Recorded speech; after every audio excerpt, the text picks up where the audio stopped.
जब मैं यहां आ रहा था, मैं सोच रहा था कि उत्तराखंड के साथ मेरा क्या रिश्ता है।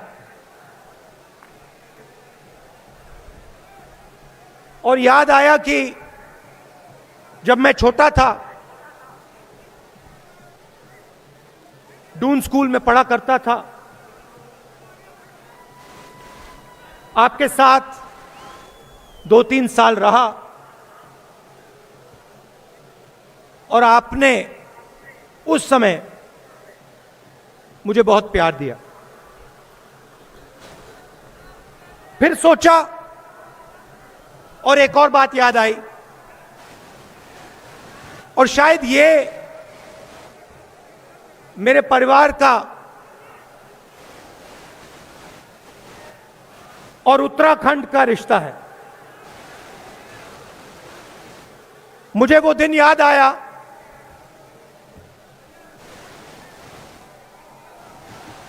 31 अक्टूबर, जब मेरी दादी इस देश के लिए शहीद हुई। और मुझे फिर 21 मई याद आया, जिस दिन मेरे पिता इस देश के लिए शहीद हुए। कुर्बानी का रिश्ता है मेरा और आपका। जो कुर्बानी उत्तराखंड के हजारों परिवारों ने दी है, वो ही कुर्बानी मेरे परिवार ने दी है। और जो यहां लोग खड़े हैं, जिन्होंने अपना खून खोया है, अपना खून दिया है, वो इस रिश्ते को बहुत अच्छी तरह समझेंगे। मगर और जो सेना में है, एयरफोर्स में, नेवी में, उन परिवारों को यह बात बहुत गहराई से समझ आएगी। पिता को खोना, भाई को खोना, आप लोग जानते हो, समझते हो।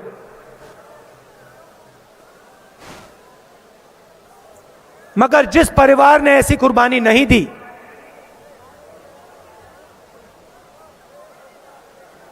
जिस व्यक्ति ने ऐसी कुर्बानी नहीं दी, उनको यह बात समझ कभी नहीं आ सकती।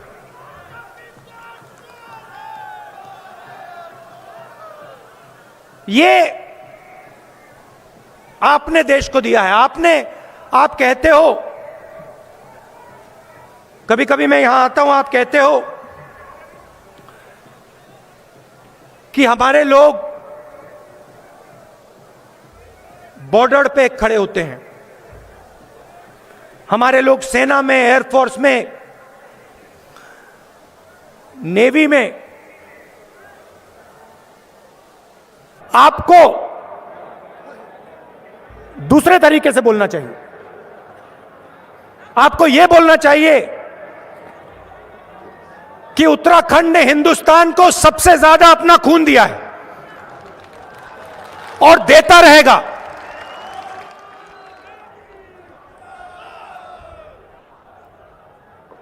बांग्लादेश की लड़ाई हुई,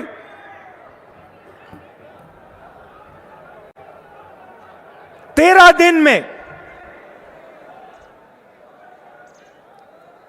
दिन में पाकिस्तान ने अपना सिर झुका दिया। आमतौर से युद्ध 6 महीने, 1 साल 2-3 साल चलता है। अमेरिका ने अफगानिस्तान को हराने के लिए 20 साल लगा दिए।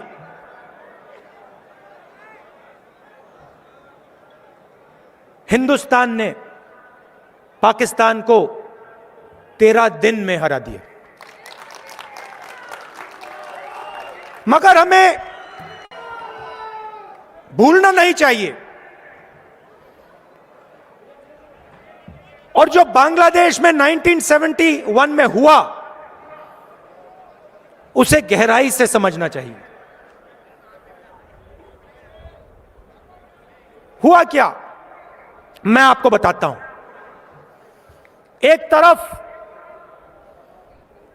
हिंदुस्तान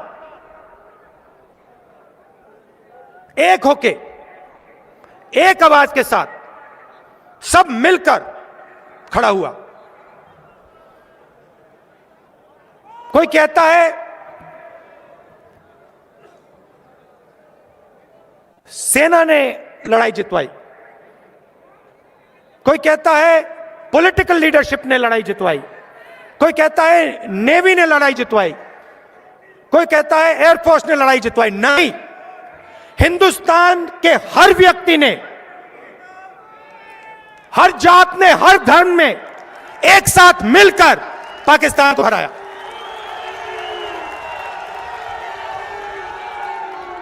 लाखों परिवारों ने अपने घर से सोना हिंदुस्तान की सरकार को दिया।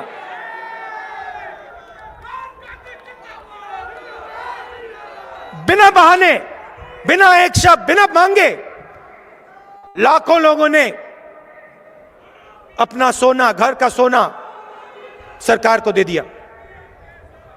और यहां स्टेज पे हमारी लीडरशिप बैठी है।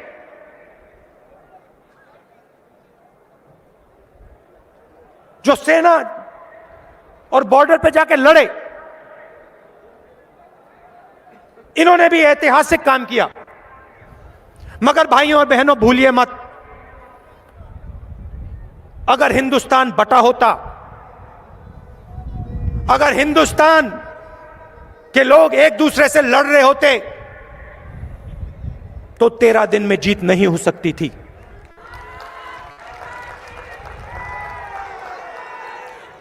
दूसरी बात, 13 दिन में जीत क्यों हुई?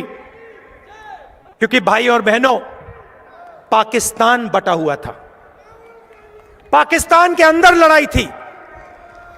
ईस्ट पाकिस्तान और वेस्ट पाकिस्तान के अंदर लड़ाई थी। पाकिस्तान कमजोर था। यह सबसे जरूरी लेसन है। जब हिंदुस्तान एक होकर खड़ा होता है, एक आवाज से बोलता है, तो अमेरिका की 7th फ्लीट घूमकर वापस चली जाती है। कोई खड़ा नहीं हो सकता इस देश के सामने। अगर यह देश एक साथ मिलकर एक आवाज के साथ बोलता है, कोई शक्ति नहीं है दुनिया में। भाई और बहनों, दुख की बात क्या है? आज देश को बांटा जा रहा है, देश को कमजोर किया जा रहा है, कमजोर किया जा रहा है। एक भाई को दूसरे भाई से लड़ाया जा रहा है, एक भाई दूसरे भाई को डरा रहा है, कमजोर लोगों को मारा जा रहा है, और पूरी की पूरी सरकार 2-3 लोगों के लिए, 2-3 पूंजीपतियों के लिए चलाई जा रही है।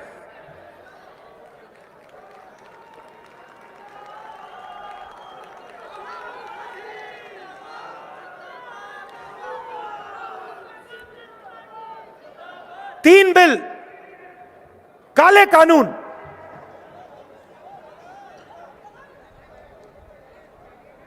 किसानों के खिलाफ, उनकी मदद करने के नहीं, उनको खत्म करने के लिए बनाए गए। पूरे देश के किसान खड़े हुए, एक साथ खड़े हुए, पीछे नहीं हटे। देखिए क्या शक्ति है उनमें, डरे नहीं, पीछे नहीं हटे। एक साल बाद प्रधानमंत्री कहते हैं, हाथ जोड़ के कहते हैं, गलती हो गई,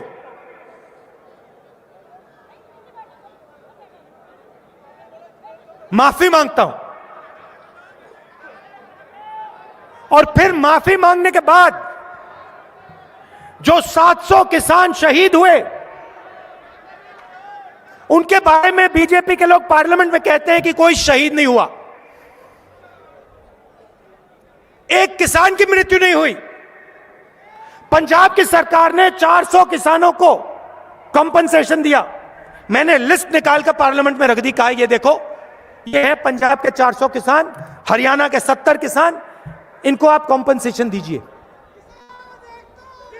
कंपनसेशन तक नहीं दी। किसके लिए काम किया जा रहा था? भाइयों और बहनों, ये गलती नहीं थी, ये साजिश थी। किसके लिए किया जा रहा था? दो उद्योगपतियों के लिए, 2-3 उद्योगपतियों के लिए। हिंदुस्तान के हर एक किसान की आमदनी की मेहनत उनसे छीनी जा रही थी। कांग्रेस पार्टी खड़ी हुई, किसान खड़े हुए, बाकी विपक्ष के लोग खड़े हुए, इसीलिए प्रधानमंत्री ने माफी मांगी।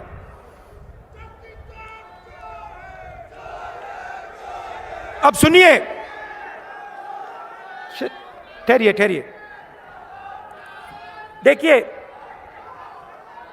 डिमोनेटाइजेशन, नोटबंदी, उसके बाद गलत जीएसटी, उसके बाद कोरोना के समय हिंदुस्तान के सबसे बड़े उद्योगपतियों को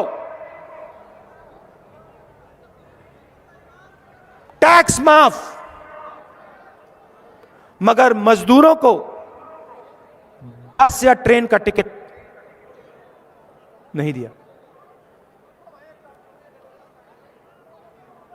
ये क्या हो रहा है और क्यों हो रहा है?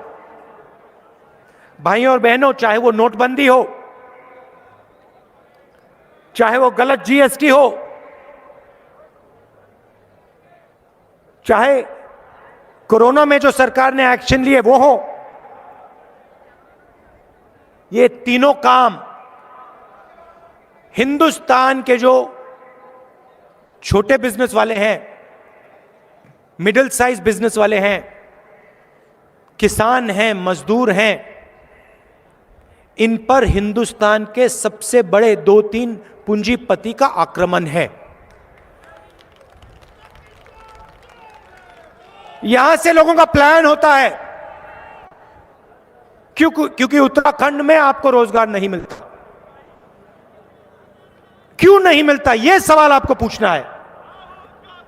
इसका कारण यह है कि जो आपको रोजगार दे सकते हैं, छोटे बिजनेस वाले, मिडिल साइज बिजनेस वाले, दुकानदार,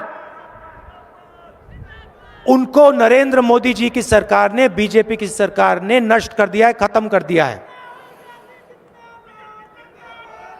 नोटबंदी, जीएसटी, ये हथियार हैं भाई और बहनों, ये पूंजीपति के हथियार हैं। नरेंद्र मोदी जी इंप्लीमेंटर हैं, वो उनका है। और आप देख लेना, जब तक दिल्ली से बीजेपी की सरकार नहीं हटेगी, तब तक इस देश में युवाओं को रोजगार नहीं मिल सकता, चाहे कुछ भी हो जाए। पेट्रोल डीजल का दाम बढ़ता जाएगा, छोटे दुकानदार, मिडिल साइज और स्मॉल साइज बिजनेसेस बंद होते जाएंगे। एयरपोर्ट, पोर्ट्स, इंफ्रास्ट्रक्चर, सड़कें, माइंस, सब का सब उन्हीं 3-4 लोगों के हाथ में जाता जाएगा। और आप लिख के ले लो, यह देश अपने युवाओं को रोजगार नहीं दे पाएगा। तो एक तरफ आप देश को बांटते हो, और दूसरी तरफ जो देश की आर्थिक शक्ति है,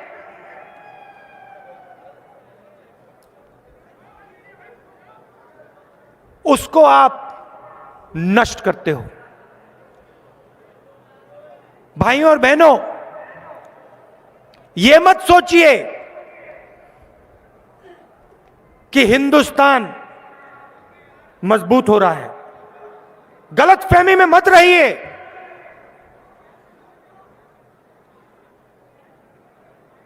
हेलीकॉप्टर, हवाई जहाज, तोप से देश मजबूत नहीं होता।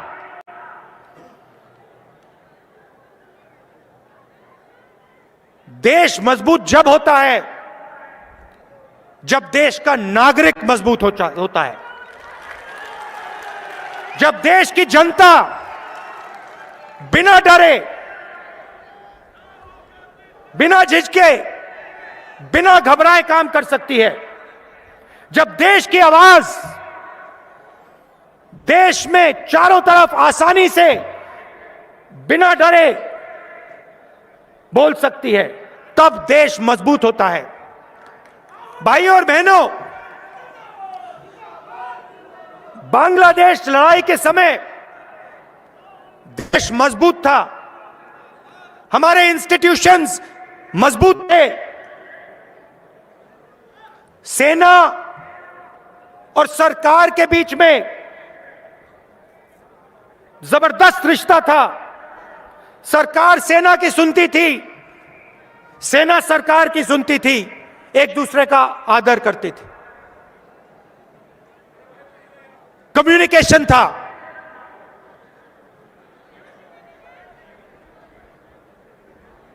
हिंदुस्तान की अर्थव्यवस्था मजबूत थी,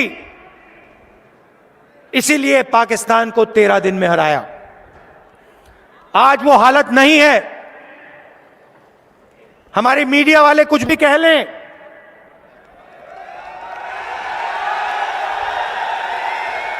राफेल हवाई जहाज के जितनी भी फोटो दिखा दें, भाइयों और बहनों, हवाई जहाजों से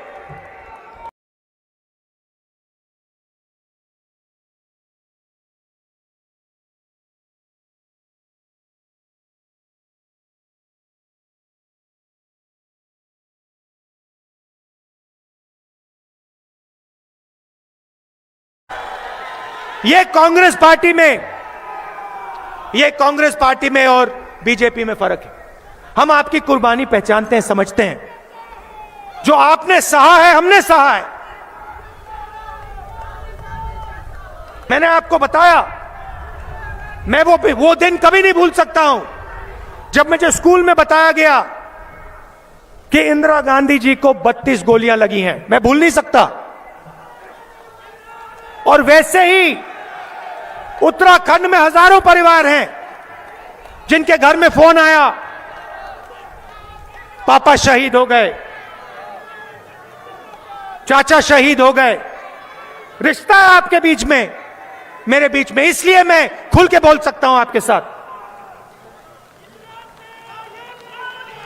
और आप बोल रहे हो, देखो मैं आपको बताता हूं, मुझे फर्क नहीं पड़ता, मगर देखिए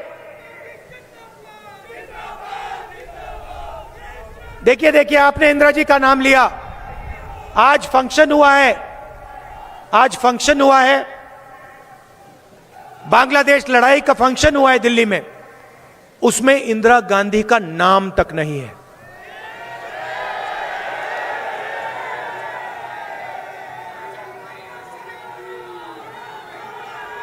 जिस महिला ने 32 गोली खाई, इस देश के लिए 32 गोली खाई, उनका नाम तक नहीं है, इनविटेशन में नाम तक नहीं है। क्योंकि सच्चाई से भाइयों और बहनों सरकार डरती है। मुझे कोई फर्क नहीं पड़ता, नाम हो या ना हो। मैं जानता हूं इंदिरा गांधी जी ने इस देश को अपना खून देकर क्या किया, मैं जानता हूं। मुझे समझाने की कोई जरूरत नहीं।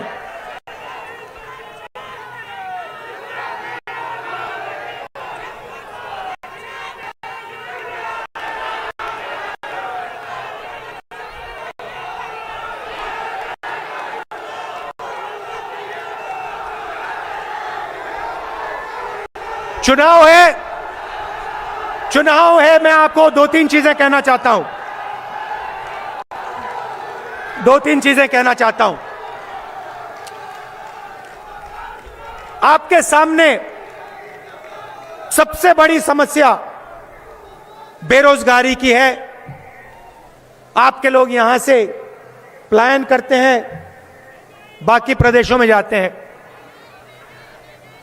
और आपकी दूसरी मुश्किल, दूसरी कठिनाई महंगाई।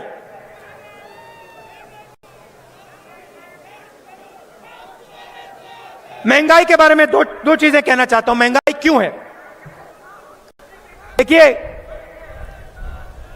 इंटरनेशनल मार्केट में पेट्रोल तेल के दाम नीचे गिरते जा रहे हैं। हिंदुस्तान में दुनिया में सबसे ज्यादा टैक्स पेट्रोल पे हिंदुस्तान में है। 10 लाख करोड़ रुपए नरेंद्र मोदी जी ने आपसे छीनकर हिंदुस्तान के सबसे बड़े अरबपतियों का कर्जा माफ किया है। रोज आप याद रखिए, आज जब आप जाएंगे स्कूटर में, गाड़ी में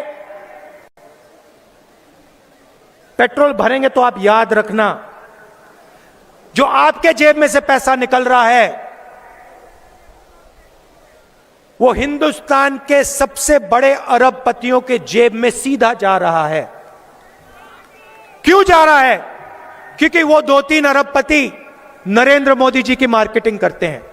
आपके जेब में से पैसा निकलता है पेट्रोल पंप में, सीधा वो पेट्रोल पंप से इनके जेब में जाता है, और ये नरेंद्र मोदी जी की मार्केटिंग नरेंद्र मोदी जी के लिए करते हैं। आपने देखा होगा गंगा में बहुत लोगों ने स्नान किया, मगर ऐसा लगता है कि इतिहास में सिर्फ एक व्यक्ति ने गंगा में स्नान किया है, वो नरेंद्र मोदी, और किसी ने नहीं किया। बस एक व्यक्ति।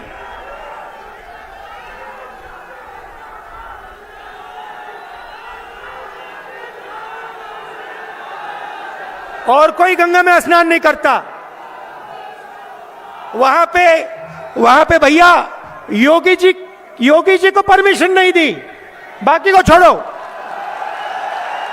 राजनाथ सिंह जी, योगी ना, आप लोग परे हो जाओ, इस साइड खड़े हो जाओ। नरेंद्र मोदी जी स्वयं एक ही हिंदुस्तानी है जो गंगा में स्नान कर सकता है। चलिए, रोजगार उत्तराखंड में जब आएगा, जब छोटे और मिडिल साइज बिजनेस वालों की मदद होगी, रोजगार जब आएगा, जब किसानों की रक्षा होगी और किसानों को नई टेक्नोलॉजी का फायदा दिया जाएगा।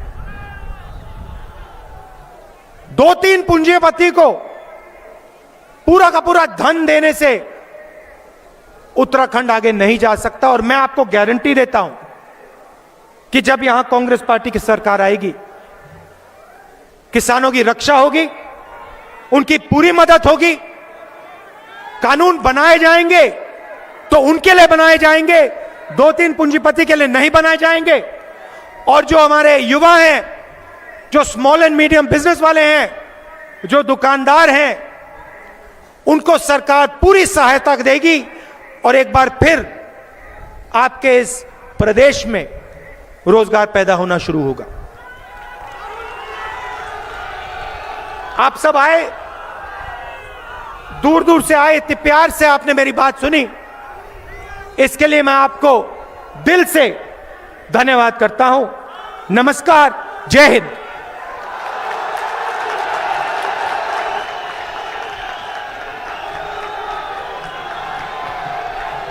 राहुल गांधी, राहुल गांधी, राहुल गांधी जय जवान, जय जवान।